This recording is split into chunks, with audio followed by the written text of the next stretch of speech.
ರಾಹುಲ್ ಗಾಂಧಿಗೆ ಮತಿಭ್ರಮಣೆ ಆಗಿದೆಯೋ ಏನೋ ಗೊತ್ತಿಲ್ಲ. ನಮ್ಮ ಎಷ್ಟು ಫ್ಲೈಟ್ ಒಡೆದುರುಳಿಸಿದ್ರು ಅಂತ ಕೇಳ್ತಾರೆ. Rahul unfit for opposition leader.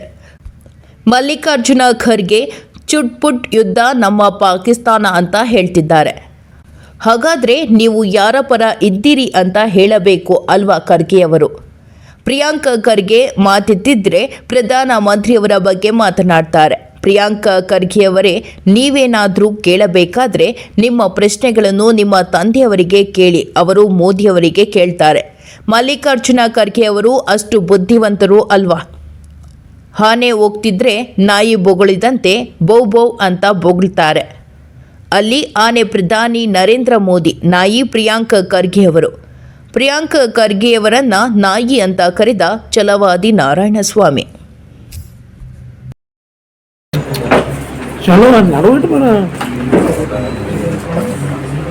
ರಾಜ್ಯದಲ್ಲಿರುವ ಮಾನ್ಯ ಸಿದ್ದರಾಮಯ್ಯನವರ ನೇತೃತ್ವದ ಕಾಂಗ್ರೆಸ್ ಸರ್ಕಾರ ಸಾಧನೆಗಳ ಸಮಾವೇಶದ ಹೆಸರಿನಲ್ಲಿ ವಿಜಯನಗರ ಜಿಲ್ಲೆಯ ಹಂಪಿ ಐತಿಹಾಸಿಕ ಸ್ಥಳದಲ್ಲಿ ಸಾಧನೆಯ ಸಮಾವೇಶ ಅಂತ ಮಾಡಿದ್ದಾರೆ. ನನ್ನ ಪ್ರಕಾರ ಕಾಂಗ್ರೆಸ್ನ ಸಾಧನೆಗಳು 0. ಜನರ ವೇದನೆಗಳ ಸಮಾವೇಶ ಅದಾಗಬೇಕಾಗಿತ್ತು.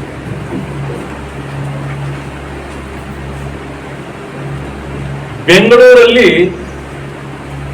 ರಸ್ತೆಗಳಲ್ಲಿ ಓಡಾಡ್ಲಿಕ್ಕೂ ಕೂಡ ಆಗ್ತಾ ಇಲ್ಲ ಜನರಿಗೆ. ಯಾಕೆಂದ್ರೆ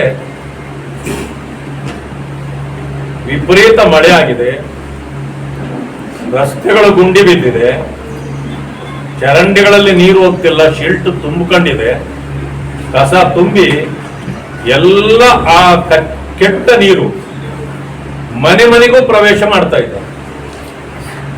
3-4 ಕಡೆ ರಸ್ತೆಗಳಲ್ಲಿ ತುಂಬಿರೋ ಕಾರಣ ಇನ್ನು ಮುಂದೆ ಜನ ಗಾಡಿಗಳಲ್ಲಿ ನಡೆದು ಓಡಾಡಕ್ಕಾಗೋದಿಲ್ಲ. ಭವಿಷ್ಯ ಸರ್ಕಾರ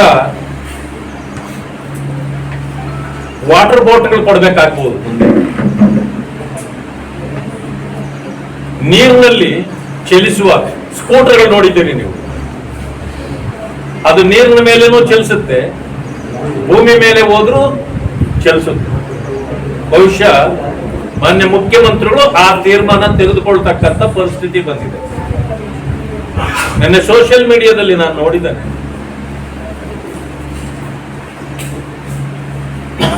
ಹೆಣ್ಣು ಮಕ್ಕಳು ಸೋಷಿಯಲ್ ಮೀಡಿಯಾದಲ್ಲಿ ಹಾಕೊಂಡಿದ್ದಾರೆ, ನೀವೇನು ಗೃಹಲಕ್ಷ್ಮಿ ಅಂತೇಳಿ 2,000 ಕೊಡ್ತಿದ್ದೀರೋ, ನೀವು 5 ವರ್ಷ ಕೊಟ್ಟಿದ್ದೂ ಕೂಡ ನಮ್ಮ ಮನೆಗೆ ನೀರು ನುಗ್ಗಿ ಹಾಳಾಗಿದೆಯಲ್ಲ ವಸ್ತುಗಳು, ಅಷ್ಟನ್ನು ಖರೀದಿ ಮಾಡಲಿಕ್ಕೆ ಸಾಧ್ಯ ಇಲ್ಲ ಅಂತೇಳಿ ಹಾಕಿದ್ದಾರೆ. ಇದು ಅಲ್ಲಿದು ಮಾತ್ರ ಅಲ್ಲ, ಎಲ್ಲಾ ಜಿಲ್ಲೆಗಳ ಪರಿಸ್ಥಿತಿ ಹೀಗೆ ಆಗ್ತಾ ಇದೆ. ತಗ್ಗು ಪ್ರದೇಶಗಳಲ್ಲಿ ನೀರು ನಿಲ್ತಾ ಇದೆ. ಇದಕ್ಕೆ ಏನು ಉಪಾಯ ಮಾಡಬೇಕು ಅನ್ನೋದು ಸರ್ಕಾರದ ಗಮನದಲ್ಲಿ ಇದ್ದಕ್ಕೆ ಕಾಣುವುದಿಲ್ಲ. ಇದು ಒಂದು ಕಡೆ ಆದ್ರೆ, ಈ ಸರ್ಕಾರದ ಸಾಧನೆ, ದೊಡ್ಡ ಸಾಧನೆ ಏನೆಂದ್ರೆ ಭ್ರಷ್ಟಾಚಾರ ಕಮಿಷನ್ ಒಡೆದಿದ್ದೇ ದೊಡ್ಡ ಸಾಧನೆ. ಇವರು ಗೊತ್ತು, ಭ್ರಷ್ಟಾಚಾರ. ಬೆಳಗ್ಗೆ ಯಾರಾದ್ರೂ ವ್ಯಾಪಾರಿ ಅಂಗಡಿ ತೆಗೆದ್ರೆ ದೇವರಲ್ಲಿ ಬೇಡ್ಕೊಳ್ತಾರೆ, ಇವತ್ತು ನನಗೆ ಒಳ್ಳೆ ವ್ಯಾಪಾರ ಆಗ್ಲಿಪ್ಪ. ಆದ್ರೆ ಈ ಸರ್ಕಾರ ಬೆಳಗ್ಗೆ ಕಚೇರಿಗಳು, ಸರ್ಕಾರ ಮಂತ್ರಿಗಳು ಸೇರಿದಂತೆ ಅವರ ಕಚೇರಿ ತೆರೆದ ತಕ್ಷಣ ಅವರು ಕೂಡ ಪ್ರಾರ್ಥನೆ ಮಾಡ್ತಾರೆ, ಇವತ್ತು ನಮ್ದು ಒಳ್ಳೆ ವ್ಯಾಪಾರ ಆಗ್ಲಪ್ಪ ಅಂತ. ಯಾವ ವ್ಯಾಪಾರ ಅದು? ಭ್ರಷ್ಟಾಚಾರದ ವ್ಯಾಪಾರ. ಈ ರೀತಿ ರಾಜ್ಯದ ಖಜಾನೆಯನ್ನ, ಜನರನ್ನ ಲೂಟಿ ಮಾಡತಕ್ಕಂತ ಸರ್ಕಾರ, ಇಂಥ ಕೆಟ್ಟ ಸರ್ಕಾರವನ್ನ ನಾವು ಯಾವತ್ತೂ ಕಂಡಿಲ್ಲ. ಸಿದ್ದರಾಮಯ್ಯನವರು 5 ಲಕ್ಷಕ್ಕೆ ಅವರ ಏನೋ ಮಾವನ ಭಾವೈದನ ಆಗ್ಬೇಕು, ಹೆಂಡತಿಯ ಅಣ್ಣ ಭಾವೈದ 5 ಲಕ್ಷಕ್ಕೆ ಜಮೀನು ತಗೊಂಡು 62 ಕೋಟಿ ಕೊಟ್ರೆ ನಾನು ಇದನ್ನು ಸೈಟ್ಗಳನ್ನು ಕೊಟ್ಬಿಡ್ತೇನೆ ವಾಪಸ್. ಅದು ಇಲ್ಲೀಗಲ್ ಅಂತ ಆಮೇಲೆ ಗೊತ್ತಾಯ್ತು. ಇನ್ನು ತುಂಬಾ ದಿವಸ ಇದನ್ನ ಇಟ್ಕೊಂಡ್ರೆ ನನ್ನ ತಲೆ ಹೋಗುತ್ತೆ ಅಂತೇಳಿ ರಾತ್ರಿ ತಗ್ಗಲ್ಲ ಬಗ್ಗಲ್ಲ ಜಗ್ಗಲ್ಲ ಅಂದ್ರು. ಮತ್ತೆ ಯಾಕೆ 14 ಸೈಟ್ಗಳನ್ನ ವಾಪಸ್ ಕೊಟ್ರು? ಅದು ಇಲ್ಲೀಗಲ್ ಅಂತ ನಿಮ್ಗೆ ಗೊತ್ತಾಯ್ತು, ವಾಪಸ್ ಕೊಟ್ಬಿಟ್ರಿ. ಮಾನ್ಯ ಮಲ್ಲಿಕಾರ್ಜುನ್ ಖರ್ಗೆ ಅವರು, ಪ್ರಿಯಾಂಕಾ ಖರ್ಗೆ ಅವರು ಮತ್ತೆ ಅವರ ಕುಟುಂಬ ಏರ್ಪೋರ್ಟ್ನ ಪಕ್ಕದಲ್ಲಿ, ಬೆಂಗಳೂರಿನ ಏರ್ಪೋರ್ಟ್ನ ಪಕ್ಕದಲ್ಲಿ 1 ಎಕರೆಗೆ ಇವತ್ತು 20 ಕೋಟಿ ಆಗತ್ತೆ. 5 ಎಕರೆ ಜಮೀನು ತಗೊಂಡು ಬಹಳ ಇಲ್ಲಿ ಲೀಗಲ್ಲು. ನಾವು ಹಾಗೆ ಅವರು ರಾತ್ರಿ ಕೊಟ್ಟುಬಿಡ್ತೀವಿ. ಯಾಕಂದ್ರೆ ಇಲ್ಲಿಗಲ್ ಅಂತ ಗೊತ್ತಾಯ್ತು. ಒಂದು ಕುಟುಂಬಕ್ಕೆ, ಅದರಲ್ಲೂ ರಾಜಕೀಯದಲ್ಲಿ ದೊಡ್ಡ ಎತ್ತರಕ್ಕೆ ಬೆಳೆದು ಅಧಿಕಾರದಲ್ಲೇ ಇರೋರು ತಗೊಳಂಗಿಲ್ಲ. ಅವ್ರಿಗೂ ಅರಿವಾಯ್ತು, ವಾಪಸ್ ಕೊಡ್ತೀವಿ. ಆದ್ರೆ ಒಂದು ನೀತಿ ಪ್ರಾರಂಭ ಆಯ್ತು, ಕದ್ದು ಮಾಲು ವಾಪಸ್ ಕೊಡ್ಬೋದು, ವಾಪಸ್ ಕೊಟ್ಟ ಮೇಲೆ ಕೇಸ್ ಇಲ್ಲ ಅಂತ ಆಯ್ತು. ಗುಲ್ಬರ್ಗಕ್ಕೂ ಇದು ಆಗತ್ತಾ? ಇನ್ನು ಮುಂದೆ ಯಾರಾದ್ರೂ ಇಲ್ಲಿ ಕದ್ರೆ ಸಹಜವಾಗಿ ಕಳ್ಳತನಗಳು ನಡೀತವೆ. ಸಿಕ್ಕಾಕೊಂಡ ಮೇಲೆ ಕದ್ದು ಮಾಲು ವಾಪಸ್ ಕೊಟ್ರೆ ಕೇಸ್ ಇಲ್ಲ ಅಂತೇಳಿ ಪೊಲೀಸ್ ಸ್ಟೇಷನ್ಗಳಿಂದ ಮೇಲೆ ಬೋರ್ಡ್ ಹಾಕ್ಬೋದಾ? ಇದು ನನ್ನ ಪ್ರಶ್ನೆ. ಹೀಗೆ ಲೂಟಿಯಲ್ಲಿ ತೊಡಗಿದೆ. 187 ಕೋಟಿ ವಾಲ್ಮೀಕಿ ನಿಗಮದ ಹಣ ತಿಂದು ಮುಖ್ಯಮಂತ್ರಿಗಳು ಸದನದಲ್ಲಿ ಹೋಗ್ತಾರೆ.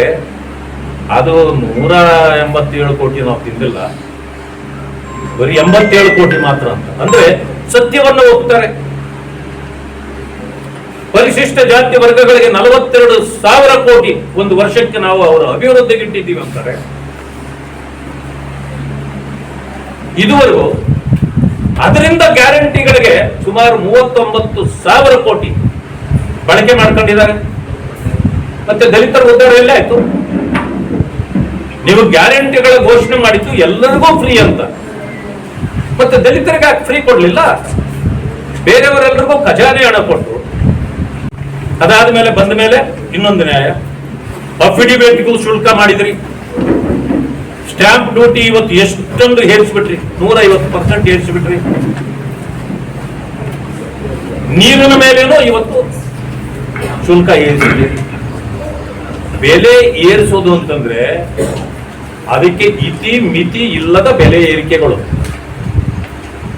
ಏನಂತಂದ್ರೆ ಖಜಾನೆಗೆ ಹಣ ಬರುತ್ತೆ. ಇಷ್ಟಾದ್ರೂ ಕೂಡ ಖಜಾನೆ ಖಾಲಿ ಇದೆ. ಈಗ ಹಣ ಬರ್ತಾ ಇಲ್ಲ. 1 ರೂಪಾಯಿ ಅನುದಾನಗಳನ್ನ ಯಾರಿಗೂ ಬಿಡುಗಡೆ ಮಾಡ್ತಾ ಇಲ್ಲ. ವಿಶೇಷವಾಗಿ ಬಿಜೆಪಿ ಶಾಸಕರಿರೋ ಕಡೆ 1 ರೂಪಾಯಿ ಇಲ್ಲ. ಕಾಂಗ್ರೆಸ್ ಶಾಸಕರಿರೋ ಕಡೆ ಕೆಲವರಿಗೆ ಕೊಡ್ತಾರೆ, ಯಾರು ಅವ್ರಿಗೆ ಪ್ರಿಯರೋ ಅವ್ರಿಗೆ ಕೊಡ್ತಾರೆ, ಯಾರು ಅಪ್ರಿಯರೋ ಅವರಿಗೆ ಸಿಗೋದೇ ಇಲ್ಲ. ಯಾರು ಮಂತ್ರಿಗಳಿದ್ದಾರೆ ಲೂಟಿ ಮಾಡ್ಕೊಂಡೇ ಬರ್ತಿದ್ದಾರೆ. ನಾನು ನಿನ್ನೆ ನೋಡಿದೆ, ಅನುದಾನದ ಪ್ರಶ್ನೆನೇ ಇಲ್ಲ, ಯಾರಿಗೂ ಅನುದಾನವೇ ಇಲ್ಲ. ಆದ್ರೆ ಮಾನ್ಯ ಖರ್ಗೆಜಿಯವರ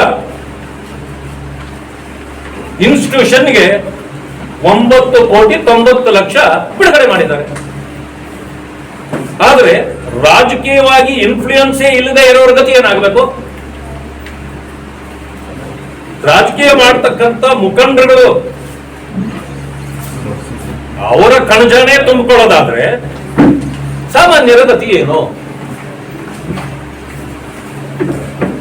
ಆಮೇಲೆ ಅವ್ರಿಗೂ ಒಂದು ಸ್ವಲ್ಪ ಪ್ರಬುದ್ಧತೆ ಇರಬೇಕಲ್ಲ. ಇದು ನಾನು ರಾಜಕಾರಣಿಯಲ್ಲಿದ್ದೇನೆ, ಅಥವಾ ನಾನು ಇಲ್ಲಿ ಜಿಲ್ಲಾ ಮಂತ್ರಿ ಆಗಿದ್ದೇನೆ, ಇಲ್ಲ ನನ್ನ ತಂದೆಯವರು AICC ಅಧ್ಯಕ್ಷರಿದ್ದಾರೆ, ವಿರೋಧ ಪಕ್ಷದ ನಾಯಕರಿದ್ದಾರೆ ದೇಶದ, ನಾವು ತಗೊಂಡ್ರೆ ಜನ ಏನು ಅಂದ್ಕೊಳ್ತಾರೆ. ಅವರು ಅದೂ ಇಲ್ಲ ಪಾಪ. ಅವ್ರಿಗೆ ಒಟ್ಟಿಗೆ ನಮಗ್ ಬಂದ್ರೆ ಸಾಕು. ಮತ್ತೆ ನನ್ನನ್ನು ನಾನೇ ಕಾಪಾಡ್ಕೊಳ್ಳೋದಾದ್ರೆ ಸಾಮಾನ್ಯ ಜನರನ್ನ ಕಾಪಾಡೋರು ಯಾರು? ಸಂಸ್ಥೆ ಹೆಸರೇನು ಅಂತ ಖರ್ಗೆ ಸಂಸ್ಥೆ 9 ಕೋಟಿ 90 ಲಕ್ಷ ಬಿಟ್ಟು ಕೊಟ್ಟಿರೋ ಯಾವ ಸಂಸ್ಥೆ ಕೊಟ್ಟರು ಹೇಳ್ತೀನಿ ನನ್ನ ಇದರಲ್ಲಿದೆ ಹೇಳ್ತೀನಿ. ಇದಾಯ್ತು, ಹಿಂದುಳಿದ ವರ್ಗ ಆಗಲಿ ಯಾರಿಗೂ ಕೂಡ ಇದರಿಂದ ಏನು ಪ್ರಯೋಜನವಾಗಿಲ್ಲ. 5 ಗ್ಯಾರಂಟಿ, 5 ಗ್ಯಾರಂಟಿಗಳ ಹೆಸರಿನಲ್ಲಿ 5 ವರ್ಷ ಕಳೆಯಬೇಕು ಅನ್ನೋದು ಸರ್ಕಾರದ ಉದ್ದೇಶ. ಯಾಕೆಂದ್ರೆ ಡೆವಲಪ್ಮೆಂಟ್ ಇಲ್ಲ, ಹಣ ಇಲ್ಲ ಅಂತಂದ್ರೆ ಡೆವಲಪ್ಮೆಂಟ್ ಇಲ್ಲ. ಇಂಥ ಪರಿಸ್ಥಿತಿಗೆ ನೀವು ಸಂಭ್ರಮಾಚರಣೆ ಏನಿತ್ತು ನಾನು ಕೇಳೋದು? ಅಭಿವೃದ್ಧಿ ಮಾಡಿ ಜನರನ್ನ ಮೆಚ್ಚಿಸಿ ಮಾಡಿದ್ರೆ ಸರಿ. 1,11,111 1,11,111 ಹಕ್ಕುಪತ್ರ ನೋಡಿ, ನಂಬರ್ ಹೇಗಿದೆ ಅಂತ 1111. ಇಂಥವುಗಳಲ್ಲಿ ಬಹಳ ನಿಸ್ಸೀಮರು ಕಾಂಗ್ರೆಸ್ ಹಕ್ಕುಪತ್ರಗಳನ್ನ ಕೊಡ್ತೇವೆ ಅಂತ ಹೇಳಿ ಜನರಿಗೆ ಎಲ್ಲ ಕರ್ಕೊಂಡು ಬಂದ್ರು. ನಿನ್ನೆ ಹೇಳೋದು ಜನನೇ ಹಕ್ಕುಪತ್ರ ಕೊಡ್ತೀನಿ ಅಂತ ಕರ್ಕೊಂಡು ಬಂದ್ರು ನಮ್ಮನ್ನ. ಯಾವುದೋ ಹಕ್ಕುಪತ್ರ ಕೊಡ್ಲೇ ಇಲ್ಲ. ಮೊನ್ನೆ ಮುಖ್ಯಮಂತ್ರಿಗಳು ಹೇಳ್ತಾರೆ, ನಾವು ಆಶ್ವಾಸನೆ ಕೊಟ್ಟ 142 ಆಶ್ವಾಸನೆಗಳನ್ನ ಈಡೇರಿಸಿಬಿಟ್ಟಿದ್ದೀವಿ. 5 ಗ್ಯಾರಂಟಿಗಳಲ್ಲದೆ ಇನ್ಯಾವುದು ಅಂತ ಮುಖ್ಯಮಂತ್ರಿಗಳು ಎಲ್ಲಾದ್ರೂ ಹೇಳಿದ್ರ? ಅಂಕಿ ಅಂಶ ಹೇಳಿ ಜನರನ್ನ ದಾರಿ ತಪ್ಪಿಸುವಲ್ಲಿ ಮುಖ್ಯಮಂತ್ರಿಗಳು ಬಹಳ ಬುದ್ಧಿವಂತಿಕೆಯನ್ನು ಮಾಡ್ತಾರೆ. ಯಾಕೆಂದ್ರೆ 142 ಆಶ್ವಾಸನೆಗಳನ್ನು ಪೂರೈಸಿಬಿಟ್ಟಿದೀವಿ ಅಂದ್ರೆ 142 ಯಾವುದು ಅಂತ ಯಾರಿಗಾದ್ರೂ ಹೇಳಿದ್ರ? ಒಂದು ಹೇಳಿಲ್ಲ. ನಿನ್ನೆ ಅವರೇ ಹೇಳ್ತಾರೆ ಇನ್ನೊಂದು 5 ಗ್ಯಾರಂಟಿ ಆಯ್ತು, 6ನೇ ಗ್ಯಾರಂಟಿನೂ ಘೋಷಣೆ ನಿನ್ನೆ. ಯಾವುದು 6ನೇ ಗ್ಯಾರಂಟಿ? ಭೂಮಿಯ ಹಕ್ಕು ಅನ್ನೋದು 6ನೇ ಗ್ಯಾರಂಟಿ. ಭೂಮಿಯ ಹಕ್ಕು ನಿಮ್ಮ ಗ್ಯಾರಂಟಿ ಅಲ್ಲ. ಬಾಬಾ ಸಾಹೇಬ್ ಅಂಬೇಡ್ಕರ್ ಅವರು ಬರೆದಿರ್ತಕ್ಕಂಥ ಸಂವಿಧಾನದ ಆದ್ಯ ಹಕ್ಕು ಯಾವುದಂತಂದ್ರೆ, ಪ್ರಥಮ ಹಕ್ಕು ಯಾವುದಂತಂದ್ರೆ, ಈ ದೇಶದ ಪ್ರತಿಯೊಬ್ಬರ ಹಕ್ಕು ಭೂಮಿಯನ್ನ ಹೊಂದತಕ್ಕಂಥದ್ದು. ಅದು ಸಂವಿಧಾನದತ್ತವಾಗಿ ಬಂದಿರತಕ್ಕಂಥ ಹಕ್ಕೇ ಹೊರತು ಕಾಂಗ್ರೆಸ್ನ ಗ್ಯಾರಂಟಿಯ ಹಕ್ಕು ಅಲ್ಲ. ಒಂದು ಸಮಯ ನಮ್ಮದು ಅಂತ ನೀವು ಹೇಳ್ಕೊಂಡ್ರೆ ಬಾಬಾ ಸಾಹೇಬ್ ಅಂಬೇಡ್ಕರ್ ಅವರಿಗೆ ನೀವು ಮಾಡತಕ್ಕಂಥ ಅಪಚಾರ. ಪಾಪ ಹೋಗಳು ಭಟ್ರು ಬಹಳ ಇರ್ತಾರೆ. ಕೆಲವರು ಹೇಳಿದ್ದಾರೆ, ಬಾಬಾ ಸಾಹೇಬ್ ಅಂಬೇಡ್ಕರ್ ಅವರು ಮೊದಲನೇವರು, ಸಿದ್ದರಾಮಯ್ಯ 2ನೇ ಅಂಬೇಡ್ಕರ್ ಅಂತ ಹೇಳಿದ್ದಾರೆ. I disagree with this statement. ಯಾರೇ ಮಾಡಿದ್ರು? ಆಂಜನೇಯ ಮಾಡಿದ್ದಾರೆ, ಮಾಜಿ ಸಚಿವರು. ಬಾಬಾ ಸಾಹೇಬ್ ಅಂಬೇಡ್ಕರ್ ಅವರಿಗೆ ಯಾರನ್ನು ಯಾರು ಹೋಲಿಕೆ ಮಾಡಬಾರ್ದು. ಮುಖ್ಯಮಂತ್ರಿಗಳು ಕೆಲಸ ಮಾಡಿದ್ರೆ ನೀವು ಹೊಗಳ್ಕೊಳ್ಳಿ ನಿಮ್ಮ ಪಕ್ಷದಲ್ಲಿ. ಅವ್ರೇನಾದ್ರೂ ಬಾಬಾ ಸಾಹೇಬ್ ಅಂಬೇಡ್ಕರ್ ಅವರ ಅನುಯಾಯಿಯಾಗಿ ಕೆಲಸ ಮಾಡ್ತಿದ್ರೆ ಓಕೆ, ಅವನು ಅನುಯಾಯಿ ಅಂತೇಳಿ. 2ನೇ ಅಂಬೇಡ್ಕರ್ ನಂತ ಈ ದೇಶದಲ್ಲಿ ಯಾರನ್ನೂ ಅವರಿಗೆ ಯಾರೂ ಹೋಲಿಕೆ ಮಾಡಿಲ್ಲ. ನೀವು ಅದಕ್ಕೆ ಮಾಡೋದು ಕೂಡ ತಪ್ಪು. ಇಂಥದ್ದನ್ನ ನಾವು ಧಿಕ್ಕರಿಸ್ತೇವೆ, ಯಾರು ನಾವು ಒಪ್ಪೋದಿಲ್ಲ. ಇಂತಹ ಗುಲಾಮಗಿರಿ, ಚೇಲಾಗಿರಿ ಯಾರು ಮಾಡ್ತಾರೆ? ಈ ರೀತಿ ಎಲ್ಲಾ ಇದನ್ನು ಮಾಡಿ ಟ್ಯಾಕ್ಸ್ಗಳನ್ನು ಹೆಚ್ಚು ಮಾಡಿದ್ರು, ಭ್ರಷ್ಟಾಚಾರವನ್ನು ಹೆಚ್ಚು ಮಾಡಿದ್ರು. ಈ ರೀತಿ ಉದ್ಭವ ಆಗೋದಿಲ್ಲ. ಹಣ ಬರ್ತದೆ, ಎಲ್ಲಿ ಹೋಗ್ತದೆ ಅಂತ ಯಾರಿಗೂ ಗೊತ್ತಿಲ್ಲ. ಕೆಲವರು ಒಯ್ಕೊಳ್ತಿರ್ತಾರೆ, ಓಡಾಟ ಮಾಡ್ತಿರ್ತಾರೆ, ಅವ್ರಿಗೆ ಉತ್ತರನೇ ಸಿಗೋದಿಲ್ಲ. ನಾವು ಬಂದು ಕೇಳಿದ್ರು, ನಾವು ಸದನದಲ್ಲೂ ಕೇಳಿದ್ದೇನೆ, ಹೊರಗಡೆನೂ ನಾನು ಕೇಳಿದ್ದೇನೆ, ಉತ್ತರ ಇವತ್ತಿನವರೆಗೂ ಕೊಟ್ಟಿಲ್ಲ. ವಿರೋಧ ಪಕ್ಷದವ್ರು ಕೇಳೋದಾಗಿ ಒಂದ್ಸಲ ಜೋರಾಗಿ ಕೇಳಿ ಅವರು ಬಟ್ಟೆ ಬಿಚ್ಕೊಂಡು ಎಗರಾಡಿದ್ರು ಕೂಡ ನಾವೇನು ತಲೆ ಕೆಡಿಸ್ಕೊಳ್ಳಲ್ಲ. ಈ ರೀತಿ ಒಂದು ಪ್ರಜಾಪ್ರಭುತ್ವ ವ್ಯವಸ್ಥೆಯಲ್ಲಿ ಇರುತ್ತಾ? ಒಂದು ಸರ್ಕಾರ ಇದ್ದ ಮೇಲೆ ವಿರೋಧ ಪಕ್ಷ ಹೇಳಿದ ಮೇಲೆ ಕೇಳ್ಬೇಕಾ ಬೇಡ?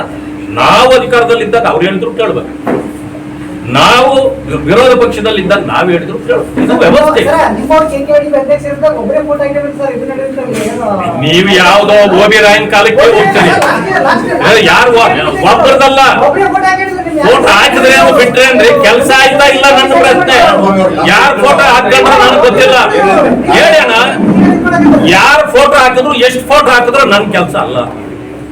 ಏನ್ ಆಗಿದೆ ಇಲ್ಲ ಅನ್ನೋದು ನನ್ನ ಪ್ರಶ್ನೆ. ನನ್ನ ಕ್ವಶನ್ ಏನಂದ್ರೆ ಅಪೋಸಿಷನ್ ಆಗಿ ನೀವೇನ್ ಮಾಡ್ತಾ ಇದ್ರೆ ಸರಿ ಇದೆ, ಬಟ್ ಅಲ್ಲೇ ಮೇಲೆ ನೀವು ರೂಲಿಂಗ್ ಇದ್ದೀರಿ. ಆ ರೂಲಿಂಗ್ ಪಾರ್ಟಿಯವರು ನಮ್ಗೆ ಏನ್ ಅನ್ಯಾಯ ಮಾಡ್ತಾ ಇದಾರೆ ಆ ಬಗ್ಗೆ ನೀವು ಯಾರು ಕೇಳೋಕ್ ರೆಡಿ ಇಲ್ಲ. ಸರ್, ನಮ್ಗೆ ಡಿವಿಷನ್ ಬೇಕು, ರೈಲ್ವೆ ಡಿವಿಷನ್ ಬೇಕಂತ 20 ವರ್ಷದಿಂದ ಶಂಕ ಆಡ್ಕೊಳ್ತಾ ಇದಾರೆ ಇಲ್ಲಿ ಜನ. ಏನ್ ಮಾಡ್ತಾ ಇದಾರೆ ನೀವು? ಇಲ್ಲ ಇಲ್ಲ, ಅದನ್ನು ನೀವು ಕೇಳಿದ್ದೀರಿ, ಅದನ್ನು ನಾವು ಹೋರಾಟ ಮಾಡೋಣ, ಕೇಳೋಣ. ಯಾವಾಗ ಅಲ್ಲ, ಕೇಳೋಣ. 20 ವರ್ಷ ಆಯ್ತಲ್ಲ ನೀವು ಕೇಳಿ ಕೇಳಿ ಆಯ್ತು ಇದ್ದಿದ್ದು ರೈಲ್ವೆ ಸಹಿತ ಎಲ್ಲ ವಾಪಸ್ ತಗೊಳ್ತಾ ಇದಾರೆ. ಆಯ್ತು ಸ್ವಾಮಿ, ನಿಮ್ಮವರೇ ಇದು ಅಲ್ಲಲ್ಲ, MP ಬಿಡ್ರಿ, MP ಕೈಲ್ಲ ಎಲ್ಲ ಆಗಲ್ಲ. ಅವತ್ತು ಮಂತ್ರಿಗಳು ಕೂಡ ಅವತ್ತಿಂದ ನಿಮ್ಮವರೇ ಇರ್ತಿದ್ರು. ಯಾಕೆ ಮಾಡ್ತೀವಿ? ಮಂತ್ರಿಗಳು ಒಂದು ಸಾರಿ ಬರ್ದು ಹಾಕಿದ್ರೆ ಆಗಿರ್ತಿತ್ತ. ಮಂತ್ರಿಗಿಂತ ದೊಡ್ಡವ್ರು ಯಾರಿದ್ದಾರೆ ಸ್ವಾಮಿ ಡಿಪಾರ್ಟ್ಮೆಂಟ್? ರೈಲ್ವೆ ಡಿಪಾರ್ಟ್ಮೆಂಟ್ ಯಾಕೆ ಮಾಡ್ಲಿಲ್ಲ ಸ್ವಾಮಿ? ಹೇಳಿ ಸರ್, ನಿಮ್ಮವ್ರಿಗೆ ಬಂದು ಬೇರೆ ಯಾರು? ಈಗ ಯಾರನ್ನೋ ಕೇಳ್ಬೇಕು, ಅವಾಗ ನೀವೇ ಯಾಕೆ ಮಾಡಿ?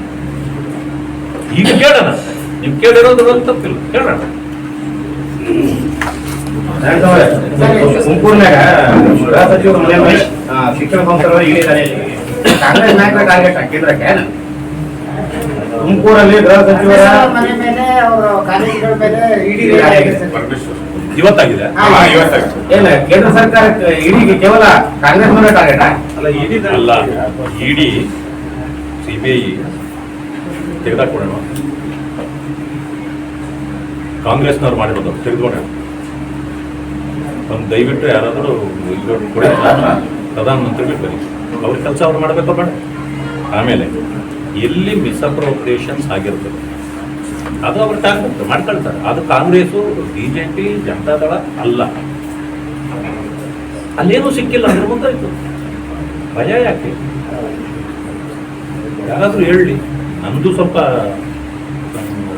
ಮಾಡಲಿ, ರೇಡ್ ಮಾಡಲಿ. ನಮ್ಮದು ಅಟ್ಲೀಸ್ಟ್ ನನ್ನ ಹೆಸರು ಒಂದಷ್ಟು ಚೆನ್ನಾಗಿ ಬಂದರೆ ನಾಳೆ ದಿವಸ ಜನ ಅವ್ರ ಮನೆಯಲ್ಲೂ ಏನೋ ಇದೆಯಪ್ಪ, ಅದಕ್ಕೆ ಅವ್ರದ್ದು ರೈಡ್ ಮಾಡಿದ್ದಾರೆ ಅಂತ ಹೆಸರು ಬರಲಿ. ಪೊಲಿಟಿಕಲಿ ಟಾರ್ಗೆಟ್ ಅಂತ ಇಲ್ಲ ಅಂತ ಅದನ್ನೇ ಹೇಳ್ತಿದ್ದೆ ನಾನು. See, they are all department independent. ಕಾಂಗ್ರೆಸ್ನವ್ರ ಕಾಲದಲ್ಲಿ ಇತ್ತು, ಅವ್ರು ಮಾಡಿದಾಗ ಸರಿ ಇತ್ತು. ಈಗ ಕಾಂಗ್ರೆಸ್ನವ್ರ ಟಾರ್ಗೆಟ್ ನಾನು ಹಿಂಗೆ ಹೇಳಿ, it is not A target. ಅದರ ಜವಾಬ್ದಾರಿಯನ್ನ ಮಾಡಬೇಕು. ಮಾಡಿಲ್ಲ ಅಂತಂದ್ರೆ ಆ ಡಿಪಾರ್ಟ್ಮೆಂಟನ್ನೇ ಕಿತ್ತು ಬಿಸಾಕ್ತಾರೆ. ಕೆಲಸ ಮಾಡ್ಬೇಕು ಅವರು, ಮಾಡಿಲ್ಲ ಅಂತಂದ್ರೆ ಯಾಕಿರ್ಬೇಕು? ಧನ್ಯವಾದ, ಥ್ಯಾಂಕ್ ಯು.